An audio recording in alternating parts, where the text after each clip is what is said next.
Living Heritage is designed to highlight, examine, and celebrate elements of the rich cultural heritage of St. Kitts and Nevis. Journey with us as we explore our distinct and immersive culture. Welcome to a life of pride in our past and confidence in our present and future. Welcome to Living Heritage. On today's Living Heritage, or ICH mini-documentary series of St. Kitts and Nevis, we feature a TKB, traditional knowledge bearer who was born in the Federation, specifically Nevis, and then migrated to Great Britain at an early age.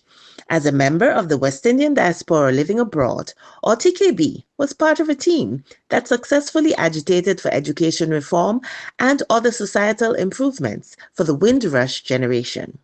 In the midst of his activism, he never forgot his roots and became the driving force for the establishment of the first carnival in Europe itself.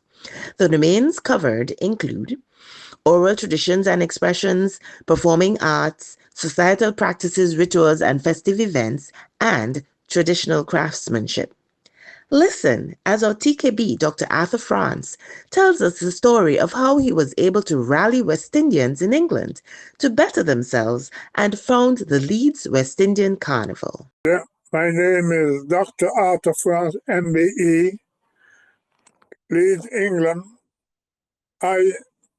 Born in Nevis, the Federation of St. Kitts and Nevis, on the 16th of September 1935. Living in England now. I came to England 1957 and reside in England from 1957 until now. I was part of the Windrush generation, which was badly done in England. I don't see what they're celebrating because the whole thing was racist anyway. And you were just brought up and you have to fend for yourself. One of the heroes in St. Kitts, in France, was my uncle. And I was very much on par with him because he was my mentor. So I was prepared for a lot of things. And when they came to find that the children, because people was here, we were only young, but the people was here having children, and you find out we used to visit the children and see what's happening. We were only in a small area, and we find the education was very bad.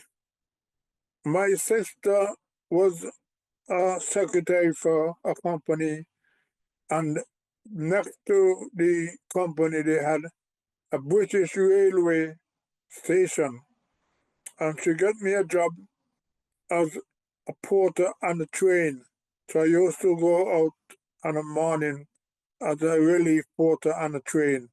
And before I did that for some time, and then I wanted to go to college.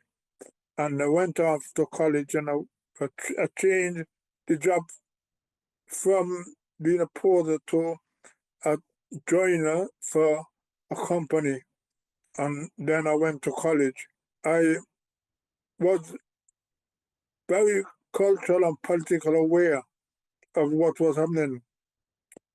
And we used to visit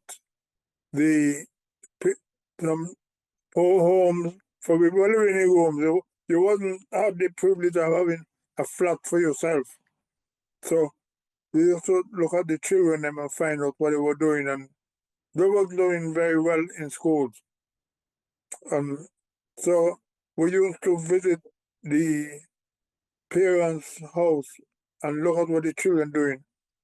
And then we find there was a school in Leeds where most of the children went to in our community. And I find it was a bad experience for them. So we used to go to parents' evening, and the parents never used to like to see us coming in there because they would ask questions that they wasn't very pleased with, because I can't understand how we came from here putting up with this rubbish that they were teaching them.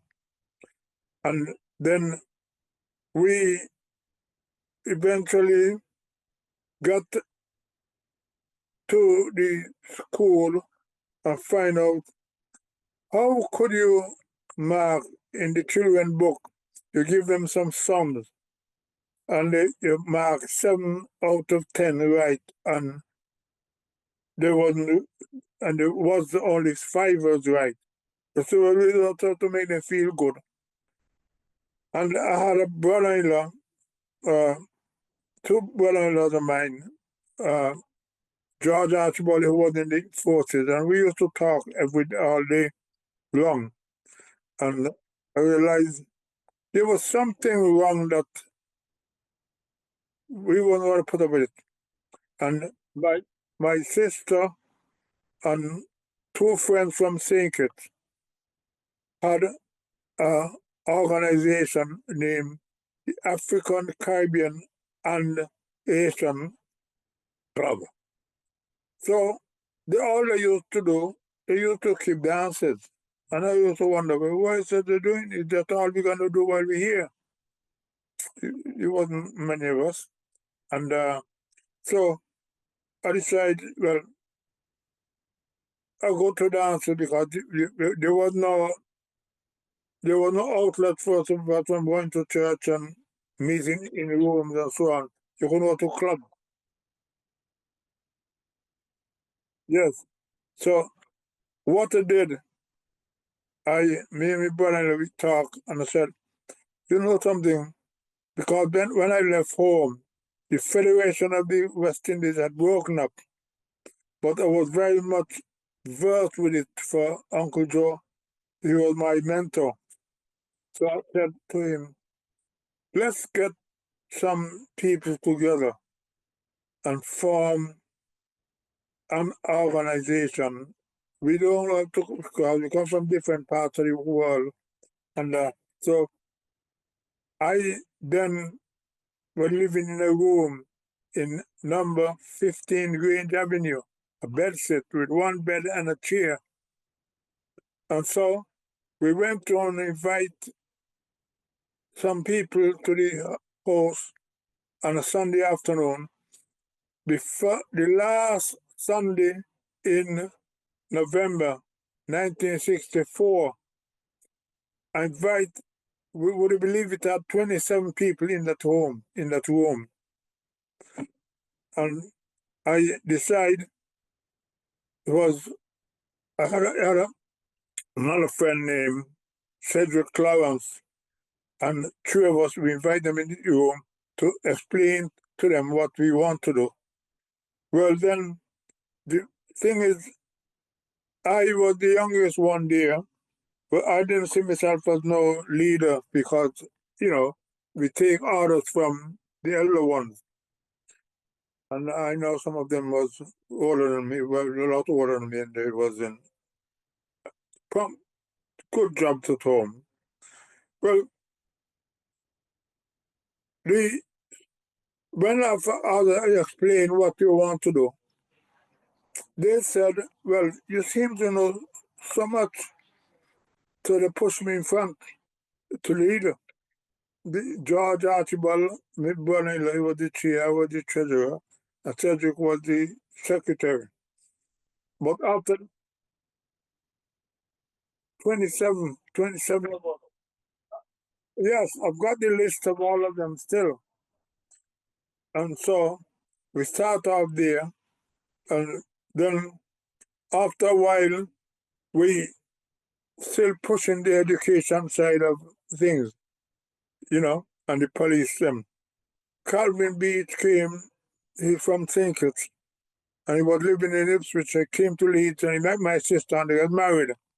And he joined us and we started to push education because we wasn't up independent and the education is not rubbish in England anyway.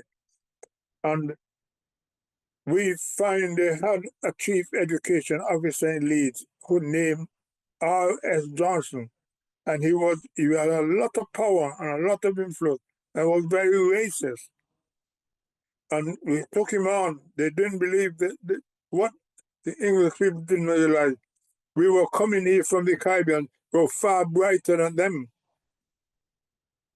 And so, no, they don't dare to take him on. And then they had this school where most of the black kids went to, Cooper Street School.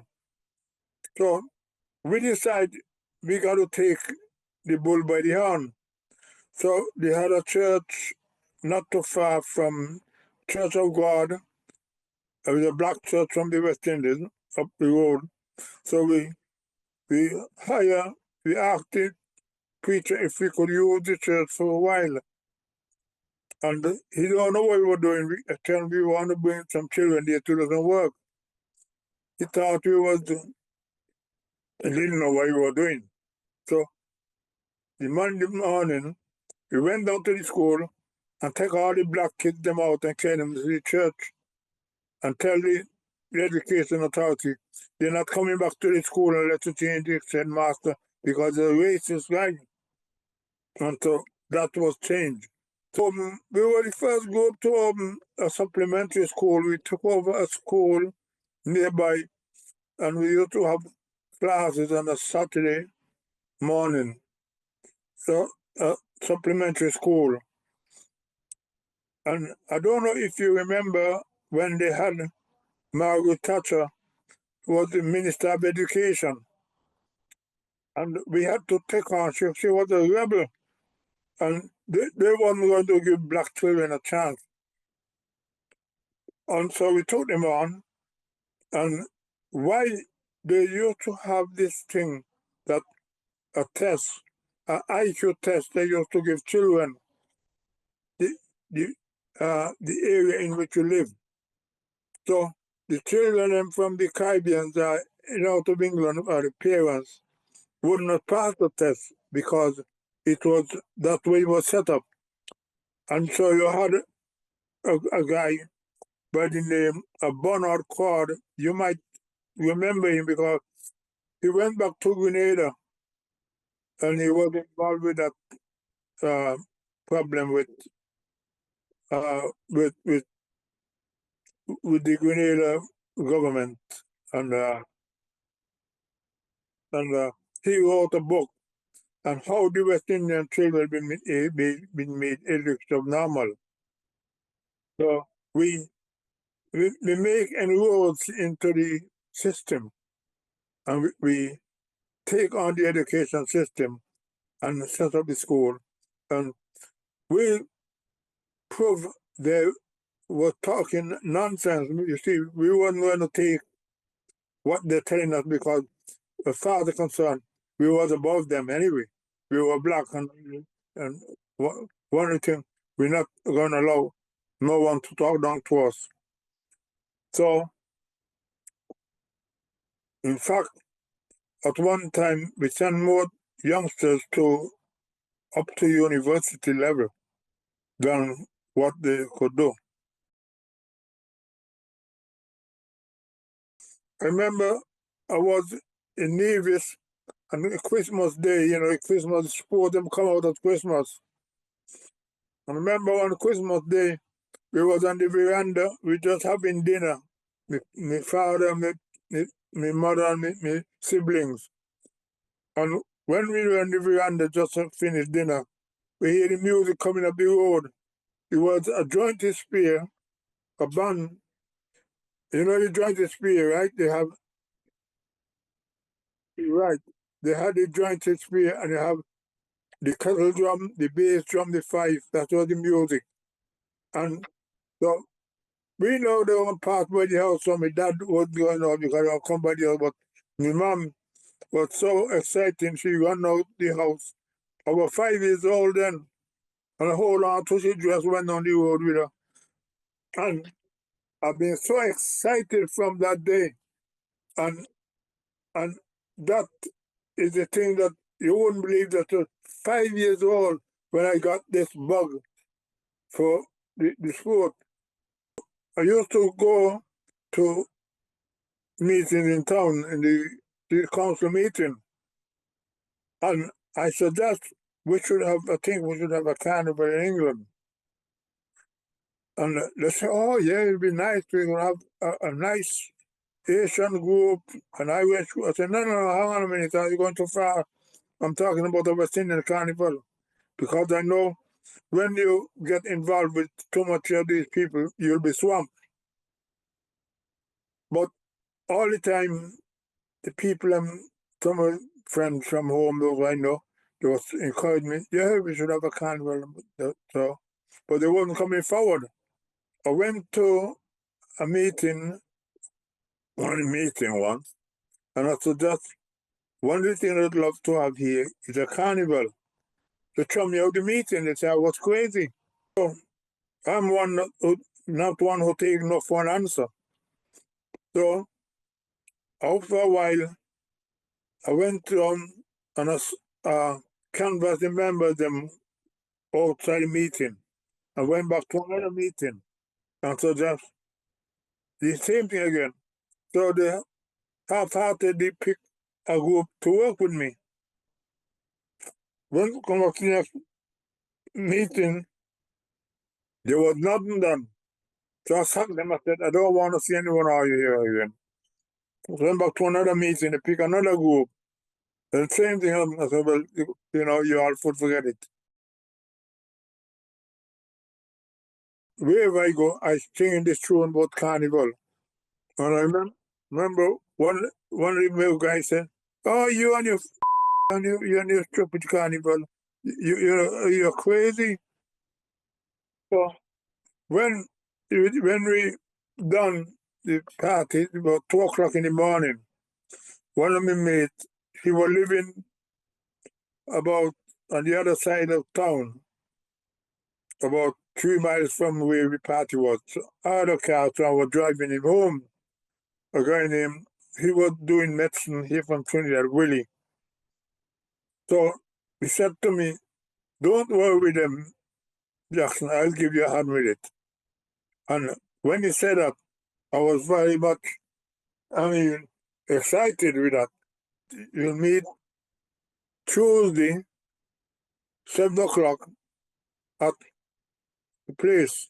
So the Tuesday now we met was a guy from Willie, his cousin, a cousin named Ken Thomas, another friend of mine, my brother-in-law Calvin Beatty from St. Kitts, and George Archibald, another brother-in-law of mine, he's from Charlestown. And he got a guy from St. Kitts, I don't know, he used to bring out troops in St. Kitts named Fantapole. And he turned up to the meeting, and a lady, Mrs. Gordon. And we sat up there, and nobody believed it could have happened. And we worked and worked, and so we pulled together. None of us have any money. None of us ever make anything. So we have to hire, and then a cousin of mine from St. Kitts named Cortland Carter, he died now. He and I were making a steel band. That was then 1966, coming up to 67. We'll be right back with more about the first carnival in Europe as Dr. Arthur France explains more about his brainchild, the Leeds West Indian Carnival. That's what I'm talking about. Wait! Okay, now, from the beginning. Hit it, boys. Welcome to the St. Kitts Craft House. This is where life begins, and what we create will leave you speechless. We train, we create, we promote, and we maintain the highest standards. Experience life for yourself. The premier craft and production facility in St. Kitts and Nevis.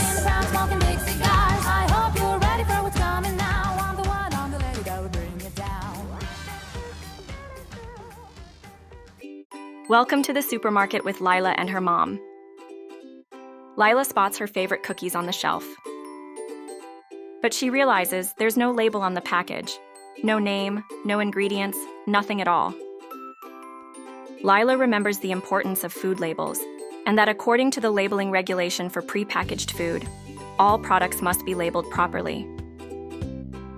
They decide to tell the store manager about it. The manager appreciates Lila's observation. Lila feels proud for helping keep everyone safe. Remember, labels help us shop smarter and safer.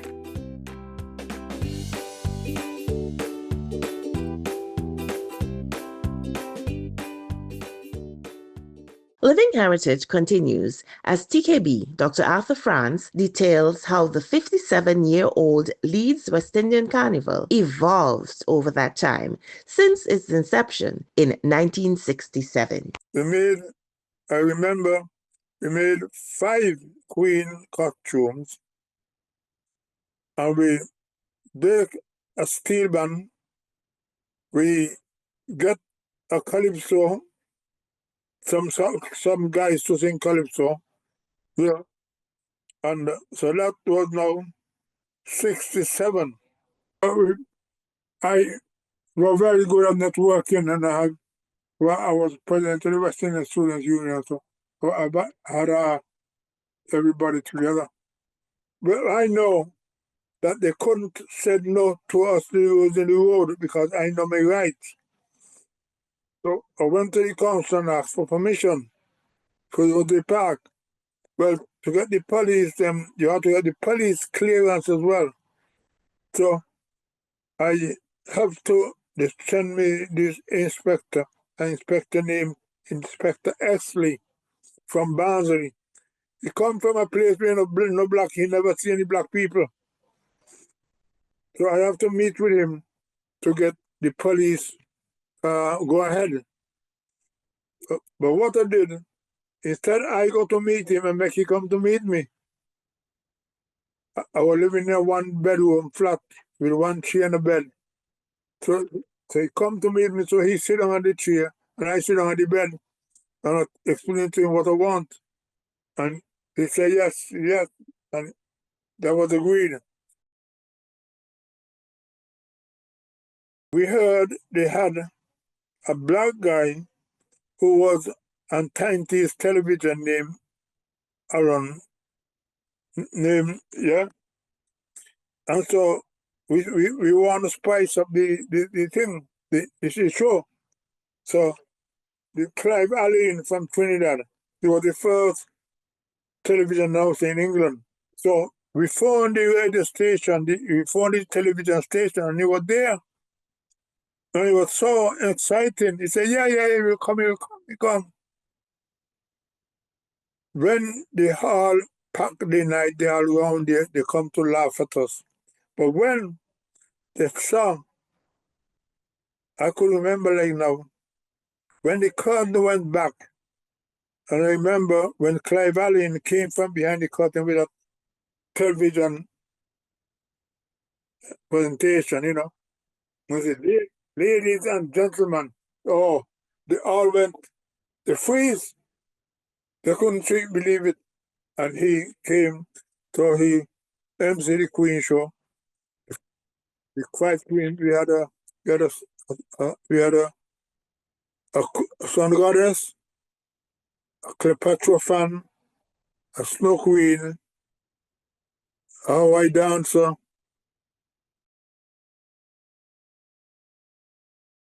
We bring out a Indian troupe, a Shoyone Indian, and then we brought out a children band and a sailor band. And so when people here, we having a carnival, some people come down from London and they come from Manchester and Birmingham. They're having a carnival in Leeds. And I remember very well, looked like yesterday, when we get onto the park and the police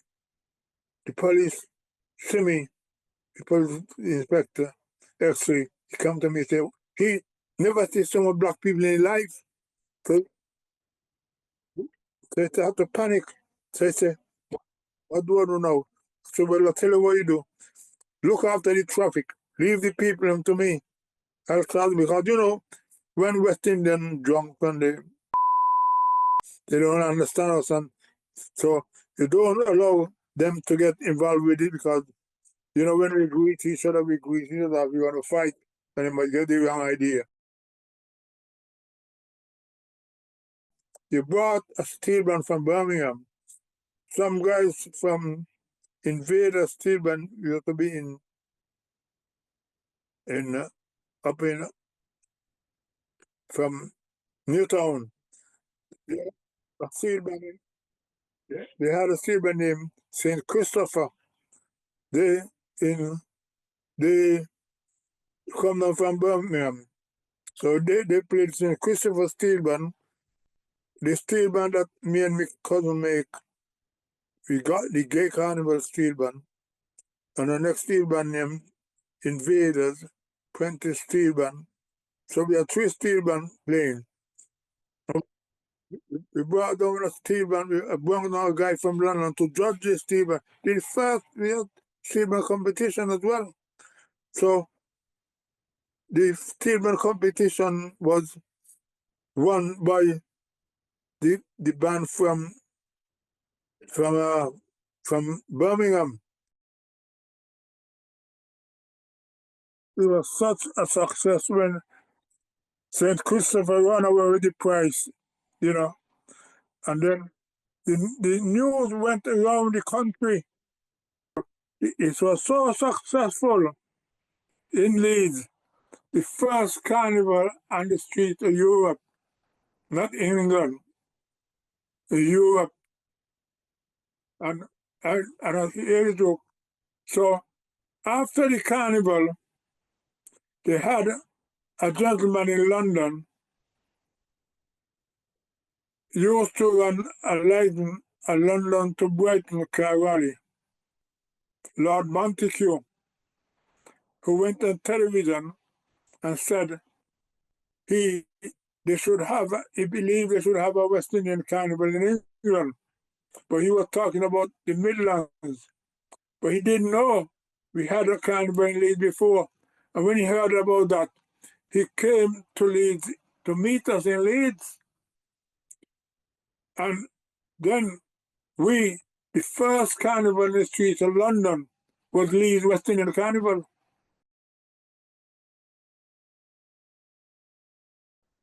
You can imagine, right? We run carnival 19 years before we ever get a grant from anybody. And so, it was people, most of us come from home, and we had a different outlook to the generation. It's sad that, because for me, and what made me, and I run Carnival 50 years without a white person on the committee. I didn't want any white person on the committee. Because when 1968, when Enoch Powell, very racist man who used to win the election in England, you would have heard about him. He went on television and said, "Oh, all the West Indians want is a band of music and a bottle of rum, and we can't do anything." And that is why I make sure Leeds Carnival run for 50 years without a white person on the committee. I'm very serious about that, because Carnival is a cultural heritage.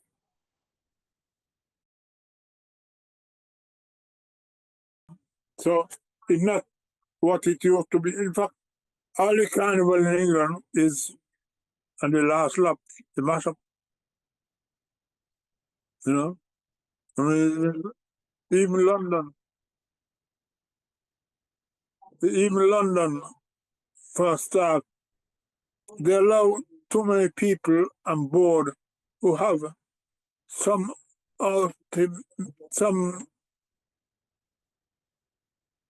who doesn't see it. The Carnival. You see, I always say, the Carnival is a cultural heritage. You see, some people want to come on because they could get some money, they could get a name put down, and I'm into that. From since the Carnival start, every year, I bring out the troupe, I bring out when we one or two queens in my band, a king, and maybe 5 princes and princesses. In fact, my daughter, one of my daughters now, bringing out my band. And in every month, one of my daughters coming down to sing at Nevis, right? She was one of my daughter and her family coming down. She is very much into Carnival, but she's a counselor now. And she's been involved in Carnival since she was 5 months, since she was 8 months old. So, and 2 of her children, one of them who been making costumes since she was 10 years old. Well, I was a teacher. My last paid job was teaching, and I've always maintained that knowledge stored is knowledge wasted. When I teach a person, I don't want it to be as good as me. I want it to be better than me, and that will be progress, because things move on. You want to make it into an education pack, and with the schools, and hope, because I'm afraid we lose control of our youngsters, because the system, we don't only want to admit that our forefathers paid a price. You see, I make sure every costume I make, they represent parts of Africa, parts of our heritage. And when I make the 50 years of Carnival, I brought out the first group of Africans who went to Jamaica, Nanny. So you will see that costume as well, how it's made and how it's shaped and the color of it. You must connect them all the time. I must say a big thank you, because knowledge stored is knowledge wasted, and you got to give it away. You understand? And what a place of the Federation of St. and Nevis that tell the story of the first carnival, West Indian Carnival in Europe, that spread to the world now. Thank you for viewing All Living Heritage, featuring Dr. Arthur France, who encapsulates 4 of the 5 ICH domains. This powerhouse is just one of our wise TKBs who continues to pass on the knowledge. If you want to experience more like this, check out our social media pages. We are on Facebook at SKNICH, Instagram at Cultural Heritage SKN, and YouTube at Stkittsculture. And don't forget to like and subscribe. Join us again for Season 3 in September 2025, when we will have more brand new living heritage and de-cook-up episodes for you on Creative St. Kitts Cable Channel number 4 and our previously mentioned social media. Until next time, remember, together we can safeguard our living heritage.